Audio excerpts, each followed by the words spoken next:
Hello everyone and welcome. My name is Alexander and I work at Pugstorm and I'm the future gameplay lead of Corekeeper, and together with me I have David. Hello. And I'm the gameplay director at Pugstorm and the current gameplay lead at Corekeeper. Today we're excited to walk you through a playthrough of Malagas, the third early boss in the game, and we're going to add a little magic to our adventure today. We'll be showcasing mage and warlock builds. I'll be taking the role of the mage, specializing in magic projectiles. And what will you be playing as, David? I'm gonna play as a summoner, or as a warlock, as we call the background role for it when you start it. Summons minions. Awesome. And so for players who have played the game already and seen some of the game already, you're gonna notice some other new content as we go. But most noticeably, where we are right now, there is a new dungeon for Malagas. The third boss that we're gonna have to make our way through before we reach and we can start fighting him. So by the way, as you can see here as well, we have this new thing in the game that's a waypoint that we have teleported to. These are usually located nearby important locations like the bosses in the game, to make it a bit more convenient to get back to them and to traverse the world. Awesome. Alright, let's jump in and take down Malagas.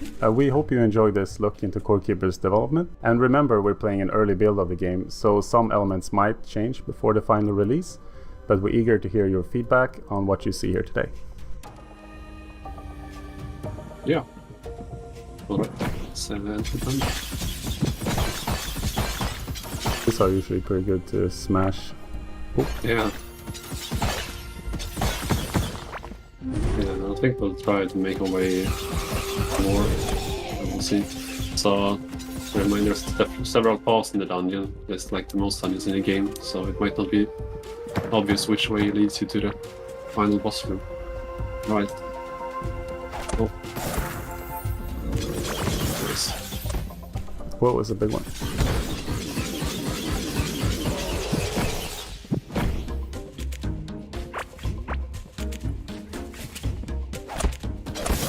A chest up to the right there, we can see, so we can try to make our way to that one. Awesome. Build some bridges here. I don't have much armor on this equipment, so I'm kind of squish, I just realized. I need to be very careful. Yeah, alright. Keep your distance as a summoner. That makes sense.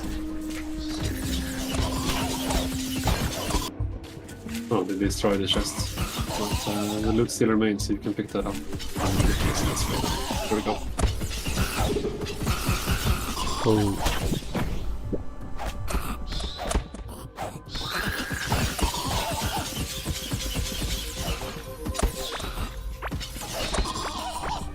Nice. Alright, let's see what the spoils are. Yeah, did you get anything nice? Oh yeah, I got a rare candy. Let's see. Oh, I can feed it to my pet. Our new moth pet. Yeah, nice. So yeah, you're using the new moth pet, so we can show that a little bit. It's one of the new pets for the full release of the game. Right. You did set up that one, right? Yeah, that's right.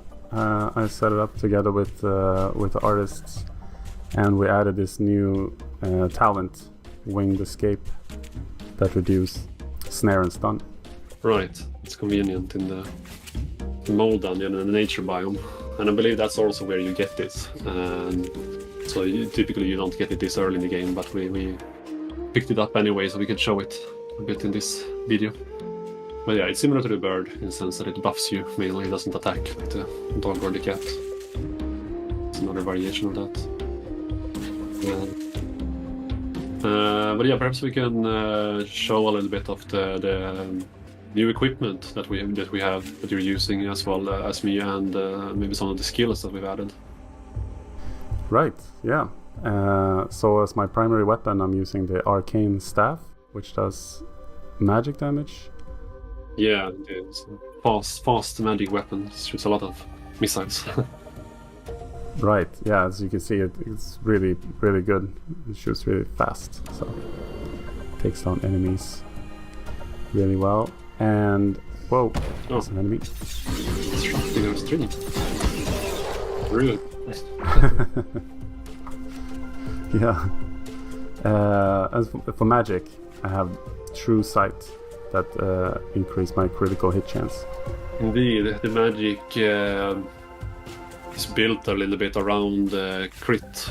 Not that you have to only play with crit, but there are some benefits from that. I think if you check the middle talent in the skill tree as well, there's a magic damage boost that you get from critical hits.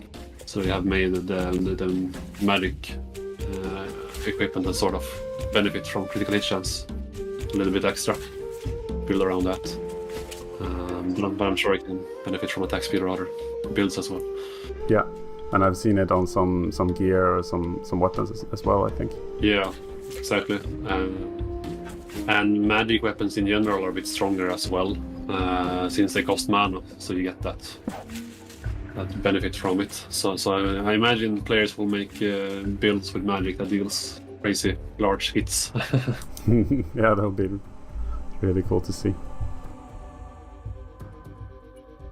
Indeed, and we can shortly mention a little bit about the summoning as well that I'm playing. So the way summoning works is that you have these tomes that I'm holding right now on my character, and it costs some mana to use it, which spawns a temporary minion, which stays around for half a minute, but that duration can be extended through talents and gear. And right now my gear allows me to summon more minions, and I can have 3 of them active at the same time, but with a later tier equipment you can have even more minions following you around, making an army out of them. And there's also other variants of minions in the game that you can find. Oh, the tight spot. Yeah, I would imagine I would probably be one-shot by those guys, since I don't have so much armor on my gear, so I really need to be careful. Alright. This arcane stuff is really good, like the fire rate is so high. Yeah, it costs low mana. It deals a little less damage, of course, than compared to other weapons, but it's still very strong stuff.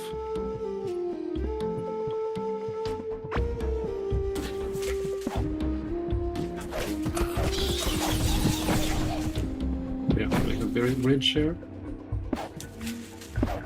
See, one little guy sleeping. It feels so rude to attack them while they're sleeping.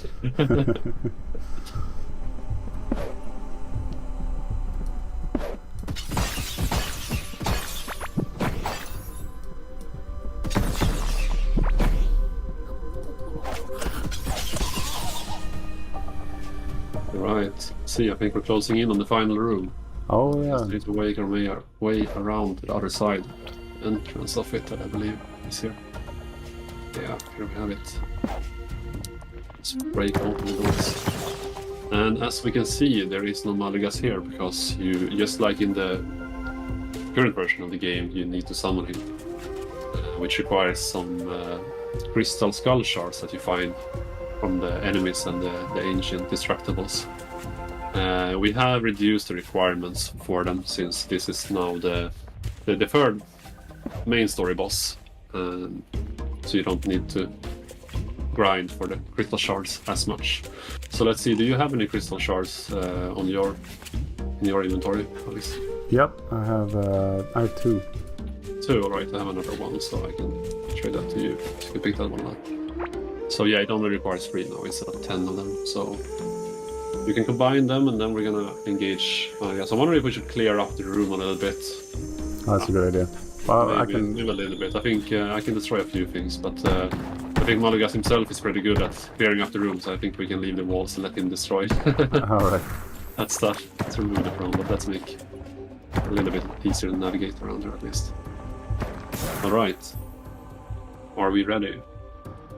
Yeah, I think so. I have my trusty watering cans ready as well. So Oh, right, yeah. show off a little new trick we can do with this. Yeah, indeed. For those who haven't seen that, that's possible to do in the live version as well, I believe. Yeah. But not everyone is aware that you can deal with the fires with some water can. Alright. Let's go.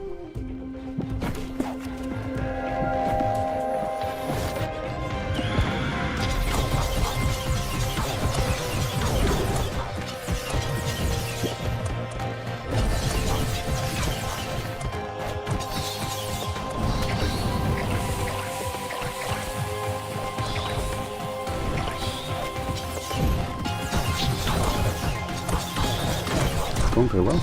Yeah, I think we are pretty strong. The beat us quite a bit of damage though, so I need to be careful if I'm constantly burning here. Well, yeah.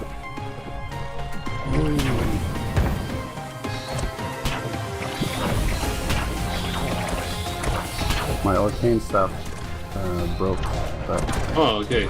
Do you have another weapon? yeah, I got the musket. It's pretty good. Nice. That's good. Alright, I was leaving. The second place. This one's better than I thought. Yeah.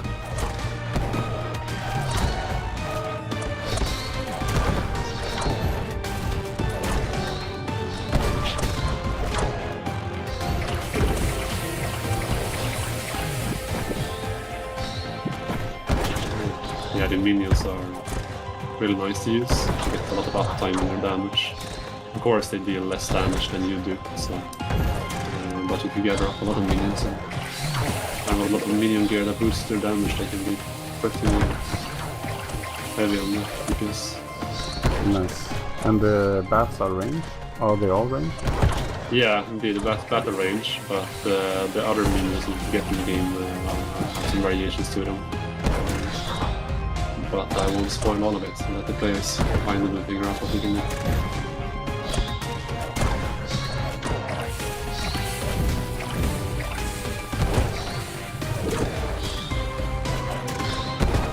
Yeah, good thing I brought some healing potions, because they are being used. Whoa, yep. Same here. Okay. Ah. No, it went so well. Yeah, I'm out of healing potions now as well, so I died too.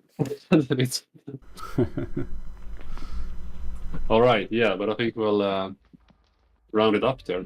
And we'll let the players see the rewards from the Malagas.